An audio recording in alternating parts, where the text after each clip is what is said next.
Hello, and welcome back to the Just Follow Joy podcast.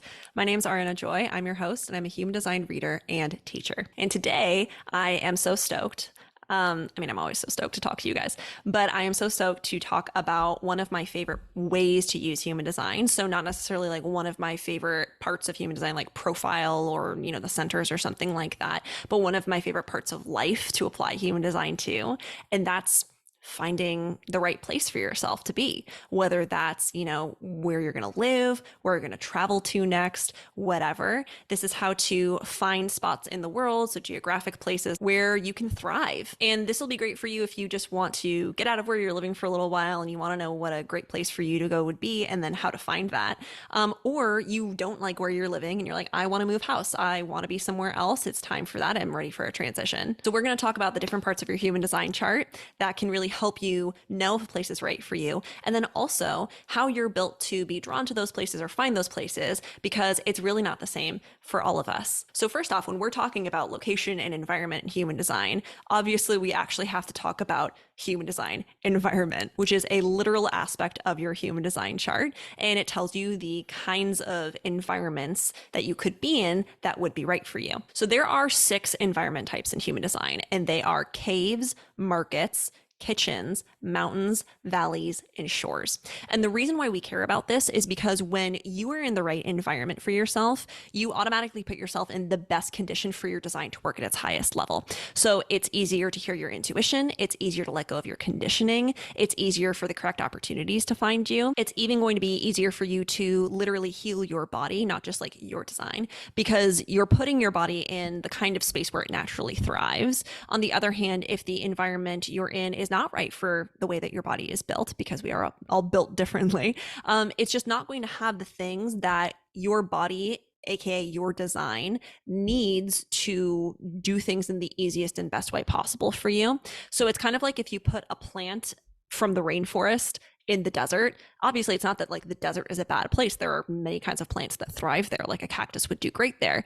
But this specific plant from the rainforest definitely isn't going to get what it needs. So it's not going to do nearly as well. And one thing to know about your environment type is that it doesn't actually tell you an exact location in the world, but it does tell you what kind of location, so what features or what structure the right spot for you will have. And it's kind of like a way that you can identify like, yeah, this actually would be a place that is good for me because has this, that, the other thing that really go along with my environment. And it also tells you a little bit about yourself too, because environment types are also sort of archetypes. There are these things that we embody as people. So for example, I have mountains environment, and actually I specifically have something called actives mountain. And that means that I do really, really well being higher up in every sense of the phrase. That's the main theme here. So in the actual physical world, that does mean that I do better in like actual elevation. So on literal mountains, I feel great there. Also living on the upper floors of apartments, or like working on the, upper level of, if there's like a 2-story cafe or something, working on the upper level of the balcony, sleeping on the top bunk, being where I can see things from this higher vantage point. All of that is stuff that's really great for me. But it also means that I do really well in places where I feel I can pull away from the crowd or from like what's happening down there and really get this top-down view of things. As a mountains person, I don't really do very well or see very clearly until I can be out of stuff for a little while. When I can be in places where I feel alone and separate from the hubbub, whether that's like in a place that's physically higher in elevation or not, that's super helpful for me and feels really healthy to me. So there are some places that actually don't look like a typical mountains environment physically, but they are like metaphorically or energetically. So they feel really replenishing and amazing to me because they still have those features. But one thing to know, not every environment type that technically like checks off every box or looks good on paper according to like whether or not it's your environment type is actually going to be the right place for you. So there are some mountains locations that actually don't feel that great for me. And that's because even though they fit into my mountains environment type, it's not the actual spot that I'm supposed to be in. So I don't feel good there. And at the end of the day, what your intuition is telling you about this place and how you feel there is going to tell you much more about whether or not you should be there. But your environment type will explain a lot of why you were drawn to that place, or if you feel good in a place, like why it is you feel good there. It's also a way that if you can't leave where you are right now, you can actually make where you are fit more into your environment type. One fantastic person who teaches this is a woman named Vanessa Henry. She's actually been on my podcast. There's an episode, I'll link it below. She's awesome, but she talks a lot about how to design and structure your home or where you work according to your environment type. Also, as you get older, your environment has more and more of an impact on your design and you. And it's actually after age 30 that your environment type starts to play a more important role in your life and should be something that you really respect and know about yourself. And if you are younger than 30 right now, this isn't to say that this like doesn't have any impact on you. And it's also not to say that you have to ignore it until you're 30 or suddenly when you hit your Saturn return, shit hits the fan because you were in the incorrect environment type for yourself. And you're like, well, guess I gotta sell this house I just bought and move with my 3 dogs and 4 kids to 5 states away. And so if you are in a spot right now and you're like, oh, I have kitchen's environment, but this really actually isn't kitchen's environment. If you feel good there, like don't worry about it. In general, I tell people like if you feel good in a spot and things are working out for you, like don't worry about it too much. This is just something good for you to know as you get older. So that's all great to know. But how do you actually know the next place for you to go or live or just travel to? This is really where something called your human design strategy and your human design authority come in. So if you're new to human design, your energy type strategy is really how opportunities or the next thing get presented to you by the universe. And it's also how you can attract more of those things from the universe. So if you are a manifestor energy type, that means that your strategy is to inform. So basically you're somebody who gets these sudden urges, these impulses to just go do something out of nowhere. They're not going to have a reason and they just like kind of come out of the blue. And your job is just to act on those and just let the people around you know what you're doing. So let's say that, you know, you are thinking of like moving somewhere, you want to go travel or something, and suddenly you just get the urge to like, oh my God, I got to go here, right? Or I got to go to this place that I've heard of. Or you have an urge to just go talk to your friend or go down the street or something. And then you meet a travel agent and then it becomes more clear which way you're supposed to go. Maybe a travel agent is a little too on the nose. Maybe you just talk to somebody else who just came back from Thailand and you're like, oh my God, that's where I want to go. I'm going to Thailand. If you're a generator or a manifesting generator energy type, you are here to wait to respond, which means that you actually aren't supposed to expect yourself to just like have something to do out of the blue and then just like force action on that. It's more that you understand that the universe is going to send you the next thing to say yes or no to. And when you say yes to the yeses and you don't follow the no's, that's going to lead you to the next place that you're supposed to be. Or that's literally how the universe is just going to plop the next place for you to be right in front of you. And that's actually what happened to me. And I'll tell you about that in my story in a little bit. If you're a projector, you're here to wait for the invitation, which means that you are here for, you know, other people to invite you into something. And that means that when it comes to living in a certain place, you can move somewhere just because you want to, especially because waiting for the invitation usually has to do with other people. But don't be surprised if the opportunity to go to a new place or find a place that turns out to be amazing for you and it turns out really easily, or it's less expensive, or like maybe it's even an all expenses covered trip or something like that, that comes through other people inviting you to a place or a job or even a conference or something like that. If you're a reflector energy type, you're here to wait a lunar cycle, which really just means like giving yourself time and space around, you know, knowing which way to go and what thing to do. So for you, what I would say is really pay attention to over a period of time. Let's say you want to get out of where you're living, you want to be somewhere else, relocate or travel, whatever. Over a period of time, maybe a few weeks, notice what keeps coming back into your awareness. Is there a place people keep mentioning? Is there a thing people keep telling you they think it would be good for you to do or visit?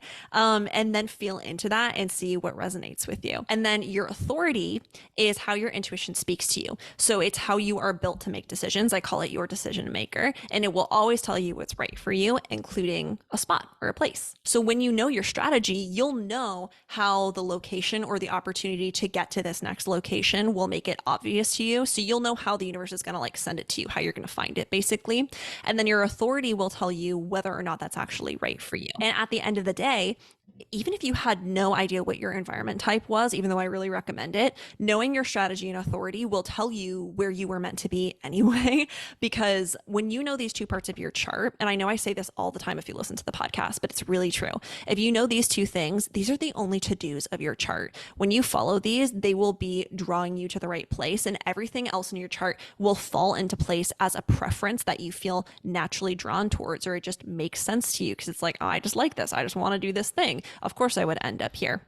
And actually knowing your environment type really is just what, in my opinion, will help you make better intuitive decisions because you'll understand why you're drawn to that place. So even if that place doesn't make sense to you, like, I shouldn't want to go here, but I do, it will help you trust your intuition because you'll be like, oh, well, I'm Kitchen's environment. So yeah, of course I would want to move to a city, even though everyone in my family, wants to live in the country or something like that. But something to know is that even if you have the same strategy, so same energy type, and same authority as someone else, and even the same environment type, you still might be built to find places differently from one another, depending on whether you have something called a defined G center or an undefined G center in your chart.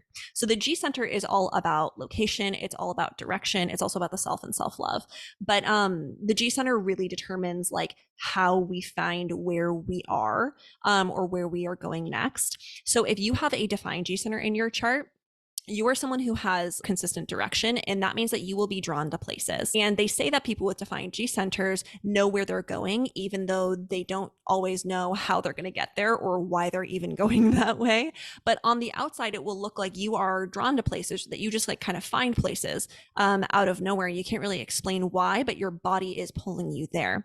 And that means that it's really normal for people with defined G centers, to know the place for them to go. They just need to really trust that. Oftentimes they'll say like, I don't know where I'm going, or I don't know what to do. When in reality, they actually do kind of know, but it doesn't make sense to them. So they're like, no, I shouldn't be doing that kind of thing. So if you have a defined G center, if you feel drawn to like Prague or Tokyo or down the street, whatever, it's about not judging that so much and actually following that, because your body does know which way to go. But if you're like me and you have an undefined G center, you really aren't drawn to places like that in the same way. Instead, they find you. And oftentimes what will happen is that someone with a defined G center will actually bring us to those places, or just like tell us about that place, or make us aware of it. It's almost like they kind of draw us on their path with them. And this is actually really awesome because we don't have to worry about finding the next place. In a way, it kind of comes to us, and really our only job is to ask ourselves, like, do I feel good here? And does this feel right to me?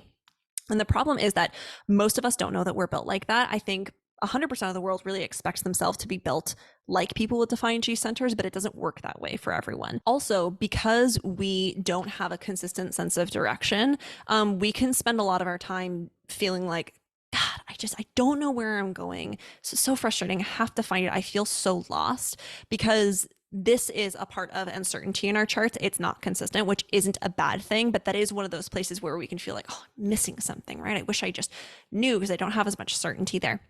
So what we really need to do is trust that we don't need to be drawn to any place. It's gonna kind of be quote unquote drawn to us, basically. We will find ourselves in the right location when we follow our intuition. And sometimes we'll just kind of wake up and be like, oh, here I am. That's so weird. I didn't even realize that was happening. And if you want an example of how this can actually work out, recently I saw this all come together for me. I am actually on the road right now. I'm traveling. At the time of recording, I am in beautiful, beautiful Boston, Massachusetts, and I am having such a great time. It's been an incredible experience because I really followed my design to get here. So I've actually been wanting to travel more recently. Getting out and traveling has been a goal of mine for a really long time. And actually, I'm heading into my 9 personal year in numerology, which means that travel, especially to long distance places, maybe even to other cultures, is going to be highlighted for me, which is really, really exciting. It's something I've been waiting for a really long time because things just haven't seemed to really line up for me. That's kind of the way it was meant to be, I think. But I was really, really desperate to like get out of San Diego. It's a great place, but I was like, oh my gosh, I am so antsy. I need to travel. I was talking with one of my other friends who travels a lot, and I was like, I can feel it. I need to get out of here soon. I don't know what it is, but the energy's a jumping. And I actually didn't know where I wanted to go. So I am a warm weather loving girl. I like to surf. I usually like tropical places. So I was trying to find places that would make sense for me. I was thinking like maybe I'll go to Hawaii. Maybe I'll even go to like Mexico or South America. Maybe hell, maybe in the winter I'll go to Australia. I don't know. But nothing really felt right for me. Nothing was lighting this fire under my butt. And I just like wasn't that excited for some reason. Like I knew I wanted to go out, but I didn't know where to go next. I didn't know what to do. I just felt kind of like I wasn't like getting anything. Like it wasn't becoming clear to me what to do. And part of that was because I'm a pure generator, a sacral generator, and I'm really not someone who's built to just come up with an idea out of the blue. If I have a desire, the universe will work with me to send me something to make it more clear what I am supposed to do next. I just have to trust that. The universe is always on my side. It's always sending me things as soon as I can be open to that. Also, I have an undefined G center, so I don't just wake up in the morning being like, "Oh, yes, I know that I'm going to be going here one day." Like I don't get that kind of thing. So what happened was I kind of let it go for a while. I was like, "I'll figure it out." I'll who knows? I'm open to whatever. And I got an invitation to my cousin's wedding out here, a place about an hour outside of Boston. And as soon as I got the invitation, I was like, oh, well, of course I'm going. And I got really excited. And I was like, oh my gosh, I could go hang out in Boston. That sounds really fun. I've actually wanted to go to Boston for a while, but it wasn't really like on my list of places to go or things to do, especially because when I think of Massachusetts, even in the fall, I'm like cold, cold, cold, cold, cold, cold. Ariana does not like the cold. That is not the place for her. So I went to the wedding, loved it, explored Boston, and was only here a few days before I decided to extend my trip to the point where I was like, I don't know if I want to go home. I'm having so much fun, and this is such a great environment for me. And it's funny because I'll tell you all the things that I've actually been looking for recently, like feeling really productive, feeling like I get to explore something new, just feeling like I'm in a good vibe and meeting cool new people. All of that stuff has come to be. And I totally never thought that this was the place it was going to happen. I mean, I cannot tell you how many times I've walked down the street in this city looking around, being like, is this like the perfect place for me? Is this where I'm supposed to be? Should I just drop everything and move here? And be like, no, Ariana, you have a lease. You have to go home.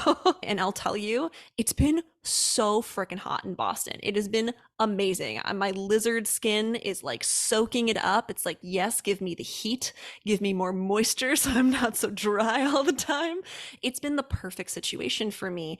And it happened by following my design. I never would have expected to end up here. But as someone who is a generator with an undefined G center and peripheral perspective, which I actually didn't mention, but basically means that when I manifest the things that are right for me, oftentimes it's so surprising or it looks so different from what I thought in my mind it should look like. With all of this being said, it makes so much sense that this is how I would find the next place for me to be. And however your design is going to tell you how you're going to find that perfect next place for you to be, or how it's going to find you. So if you know your design, I would love to hear if you have any experiences with, geographic relocation or finding your place using your chart. If you want to learn more about your design and what all this stuff means for you, you can go to justfollowjoy.com/courses to dive into any of the human design videos, audios, and guides we have that talk about and explain each part of your chart. So you can kind of DIY this stuff and put it together and figure out what it means for you. If you're brand new to human design, definitely start with your energy type and authority. And you can learn all about that by getting your free energy type and authority mini guide, which all of this stuff will be linked below, obviously. Anyway, that's it for today. I hope this helped. You rock, and I will talk to you next time.